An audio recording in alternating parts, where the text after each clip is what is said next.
ქართული ხელისუფლება საუკუნეების მანძილზე იქნება ქალსახად გასაკრიტიკებელი.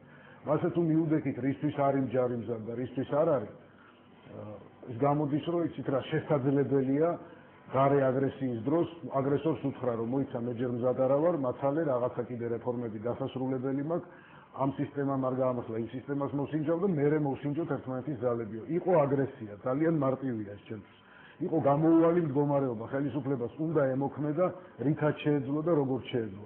არავინ ამ ხელისუფლებაში მე ღრმად მწამს არ ფიქრობდა იმ წუთას თავის თავზე, თავის ინტერესებზე, არამედ ფიქრობდა საქმეზე და აკეთებდა ისე, როგორც მას შეეძლო. თავის მაქსიმუმი ჰქონდა გაღებული ამ საქმეებისათვის. ანუ ქვეყნის დასაცავად. და ის შემოსევა, რომელიც განხორციელდა, რაც არ უნდა უდისციპლინო ეძახოთ რუსის ჯარს, აქ თავარი იყო ტექნიკა, დაბომბვები, რაც ნიშნავდა, ანუ საერთოდ წარმოუდგენელი რამ იყო, რომ 21 საუკუნეში მოწინააღმდეგე წამოვიდოდა და დაგიწყებდა ზურგის, ქალაქების, სოფლების დაბომბვას. და მაშინ უკვე წინააღმდეგობის გაწევა ნიშნავდა, რომ ქვეყანა უნდა ქცეულიყო მთლიანად ნაცარწუხად. ეს ერთი. მეორე და ამდენად მოხდა იქიდან გამოსვლა, ანუ ბრძოლა ამის გამო იქნა წაგებული, ზოგჯერ წაგებას აუცილებელი ხდება ხოლმე, მაგრამ ეს იყო ბრძოლა. მაშინ როცა ომი არ დაწყებულა 7-ში და ომი არც დამთავრებულა დღეს.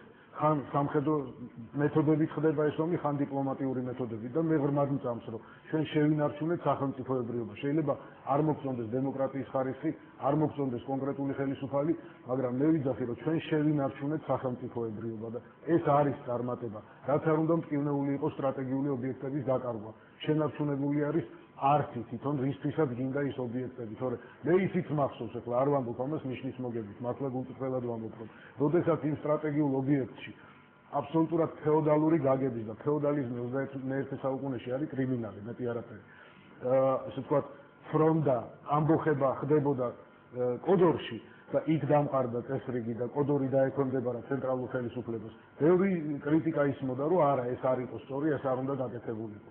მაგრამ როდესაც დედაქალაქი უნდა დაიცვა, სახელმწიფოებრიობა გადაარჩინო და ალყაში ექცევა შენი ნაწილები კოდორში, მაშინ სხვა გზა არჩება თუ არა რომ დატოვო კოდორი. და ასევე მოსახლეობის გადარჩენა, ხო იგივე ცხინვალში შესვლა, მე მგონი დასკვნაში არიან ამ ესეთ გაკეთებული და ეს მე მგონი ნაკლებად იწვევს კრიტიკას, რომ განპირობებული იყო იმით, რომ ცხინვალის მიღმა ხეობებიდან მოსახლეობა როგორმე გამოყვანილი ყოფილიყო, იმიტომ რომ სხვა გამოსვლის გზები იქ არ არჩებოდა.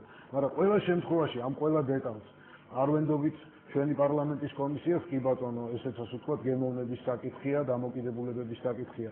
საერთაშორისო ექსპერტიზა დადებს საბოლოო პასუხს. რისი შესაძლებლობა იყო და რისი შესაძლებლობა არა, თორე ჟენევის კონვენციები არ არის, ესე ვთქვათ, იდეალების მომთხოვი, რომ ყველა შემთხვევაში არ უნდა დაიღუპოს არავინ და ყველაფერი უნდა გადარჩენილი იქნას. ეს ომის დროს შეუძლებელია, მაგრამ მოეთხოვება ნებისმიერ სამხედრო ძალას და ხელისუფლებასაც თუ მაქსიმუმი არ გააკეთა, ისი გაკეთებაც შესაძლებელი იყო. მე მგონია, რომ ეს ადამიანები მაქსიმუმს ცდილობდნენ, რომ გაეკეთებინათ. რა თქმა უნდა, ომი ბევრი ასე ვთქვათ ექსპერტის შეფასებით საერთოდ ქაოტური სფეროა და ომის ეკოლოგიაში ადამიანი როგორ იქცევა, ამაზე ვერავინ დადებს ბოლომდე თავს. ნუ პროფესიონალებიც ადამიანები არიან და რამდენიმე წლის განმავლობაში შექმნილ ჯარში რომ ყველაფერი იდეალურად არ იქნებოდა. გნებავთ არ ვიციათ, არ არის ლაპარაკი ნიშნების დაწერაზე, ხო? ვიღაცას პანიკა ჰქონდა, ვიღაცა დაბნეული იყო, ვიღაცა გმირობაში ჩადიოდა. ესე არის ყოველთვის, ესე არის ნებისმიერ ომში. ვერტყვა გვაცილოს ომები, მაგრამ ეს არ ყოფილა ნამდვილად ჩვენი არჩევანი. აი ხა ბატონო დავიწყე ლაპარაკი, აი ეს არის სწორედ ხელისუფლების ყველაზე დიდი პრობლემა, შესაძლოა რა. იმიტომ რომ ძალიან ჯიუტად გრძელდება აი ასეთი გზავნილის კონტროლერთა შეგეძლავილი გზავნება მოსახლეობის სულ ამაზეა ლაპარაკი ჩვენ მოვიგეთ ომი რომელიც ჩვენ არ დაგიწყია. ანუ ესე იგი მუდმივად არის წარმოქმნილი რომ და თუ არ მისცემს წარმატება გვახსენდება რაღაც 9-ში წარმოგვიდგა და 10-ში გუშინ წინ გვაგეთ ჩვენმა პრეზიდენტმა მოვიგეთ წარმატებას მივახციეთ ახლა ისო სამხედრო წავაგეთო მაგრამ პოლიტიკურად მოვიგეთო იგივე თქვა ბატონგან ბაქრაძე პარლამენტის თავმჯდომარე როდესაც გამოვიდა და განაცხადა რომ საქართველოს სახელმწიფომ გაიმარჯვა მართალია სამხედრო თვალსაზრისით დაუმარცხეთ ტერიტორიები დავკარგეთ მაგრამ ქართულ სახელმწიფოს გაუმარჯვეთ არა უბრალოდ ისო შეინარჩუნა და არ დაგვემხო სახელმწიფოებრიობა ბოლომდე თავზე ეს არ არის წარმატება ელაგენება იყო წარმატება რა ხარში იქოს დაგისვათ თუ შეიძლება რა თქვათ მოწინააღმდეგეს არ განზრახული და მე მგონი ამაში თანხდებით ამ ქვეყნის პოლიტიკური საშუალებას გამოგხავთ რაღაც ისტორიულ გარდუალობას იცით რომ ესე იგი მოდი ესე იგი გავაკეთებინა გავკარგავდით კოდოვის ხეობას გავკარგავდით ახალგორს ამოკვიდან იგი არა როგორც ისტორიული გარდუალობა გამოიყურეთ ესე იგი არა ისტორიული პრემიის განზრახულობა თქო და მაგრამ ვერ მიაღწია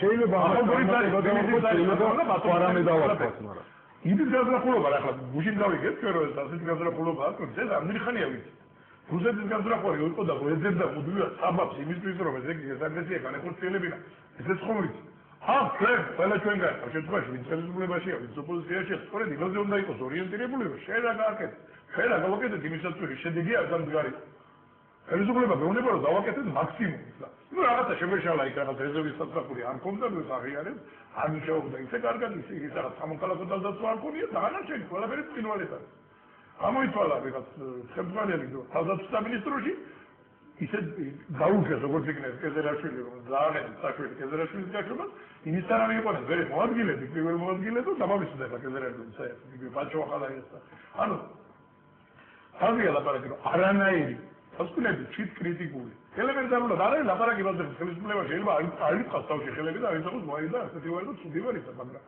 არავის არის რაღაცა გადახვდა მუდმივად ცელობა იმის რომ ყველაფერი გავასახოთ წარმატებად ეს არის უბრალოდ გასაოცარი შეუძლებელია შედგეს საზოგადოებაში კი ის ინფორია რაც შეიქმნა პირველ დღეებში შექმნა ხელისუფლებამ სწორედ აი მასირებული პროპაგანდა ასრებული პროგრამა ზუსტად ამაზე იყო მე გადავხდენებ სიტყვებს იგივე პრეზიდენტის იგივე ქალბატონის ხეშელაშვილის და რა ვიცი უამრავი მაგალითად თანამდებობის წიგნი არასდროს ასი ახლოს ტერიტორიული დიანობის აღდგენასთან არ ყოფილა ამას ვიმეორებდნენ ყოველ დღე ლამი დავიჯერეთ რომ ჩამოვა წელი ევროპა წელი ამერიკა მოკიდება ხელს უსწრებს და საიმონე ნიკი თორემ ასეთი ძიმე შედეგი დადგა ამან გამოიწვია საოცარი ნიჟილი მოსახლეობაში და ფიუდება ეს არ არის საჭირო ლაპარაკის ეს იმაზე ხალხი ქალბატონმა ჯეროს რომ ასე ომია არ მოგვიგია ბატონო არ ფიქრობს ასე ეს პოლიტიკური ხელმძღვანელობა აქვს მაინც წარმატებებზე ლაპარაკობს მაინც იმაზე ლაპარაკობს აი ასე იგივე სწორვილებზე რომ ლაპარაკობთ სწორვილები ასე დღეში როდესაც ოპოზიციური პარტიის წარმომადგენლები მივიდნენ იმ სწორვილებთან სონდერ ბრიგადები რომ დაახდენდეს და თელი ამბავი რომ იყო სპეციალისტ წრევა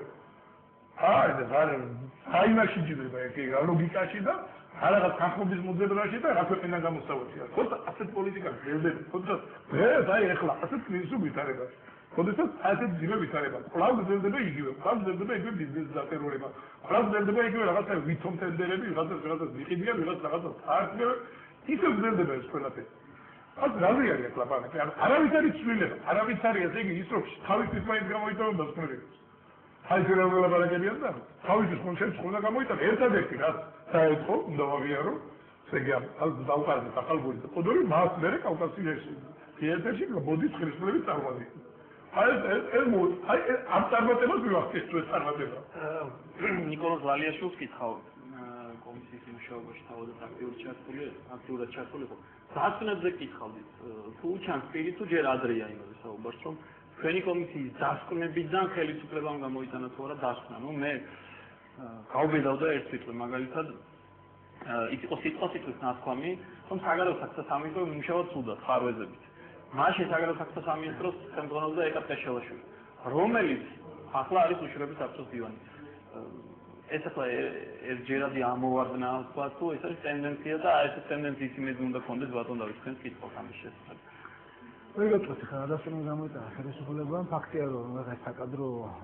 გადაადგილებები მეთოდოლოგიურად პროგრესული მაგალითად თავდაცვის სამინისტროსთან დაკავშირებით სხვა მეთოდოლოგიურად მასთან პროგრესული ცვლილებები ხდება მაგრამ ჯერჯერობით ეს ყველაფერი არის მხოლოდ საკადრო დონეზე ჩვენ რეკომენდაციებში ჩავწერეთ ინსტიტუციონალური ცვლილებების აუცილებლობის შესახებ იქ სწორედაც რომ არ ყოფილა ლაპარაკი პერსონალური პასუხისმგებლობებზე და პერსონალური ცვლილებების აუცილებლობაზე რაც შეეხება ინსტიტუციონალური ცვლილებებს ჯერჯერობით ასე ვთქვათ პროცესებს მე ვერ ხედავ.